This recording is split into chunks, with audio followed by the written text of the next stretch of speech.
Hi అండి, welcome to Gundamma కథలు. Summer వచ్చేసింది కదా. ఈ సమ్మర్లో మనం ఇంట్లోనే ఈజీగా డ్రింక్ మిక్స్ కోసం పౌడర్స్ని తయారు చేసేసుకోవచ్చు.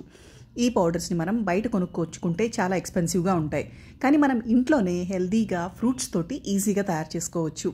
నేను ఇవాళ 3 టైప్స్ ఆఫ్ డ్రింక్ మిక్స్ని తయారు చేస్తున్నాను. ఒకటి లెమన్, ఇంకొకటి ఆరెంజ్, మూడవది వాటర్ మిలన్. నేను ఈ 3 డ్రింక్ మిక్స్ని తయారు చేస్తున్నాను. ఇలా మీకు కావాల్సిన ఫ్రూట్స్ తోటి మీరు ఈ విధంగానే డ్రింక్ మిక్స్ని తయారు చేసుకోవచ్చు. ఇలా ఒకసారి కష్టపడి తయారు చేసి పెట్టుకుంటే మనం ఈజీగా 1 మంత్ వరకు స్టోర్ చేసుకోవచ్చు. ఈ డ్రింక్ మిక్స్ తోటి పిల్లలకి ఎప్పుడు కావాలంటే అప్పుడు ఈజీగా మనం ఇంట్లోనే కావాల్సినప్పుడల్లా మనకు నచ్చిన ఫ్లేవర్తో డ్రింక్ని తయారు చేసేసుకోవచ్చు. ఈ డ్రింక్ మిక్స్ని ఎలా తయారు చేశానో ఫుల్ వీడియో కింద డిస్క్రిప్షన్ బాక్స్లో విత్ మెజర్మెంట్స్ తోటి ఇచ్చాను. తప్పకుండా వాచ్ చేసి సమ్మర్ అంతా కూల్గా గడిపేసేయండి.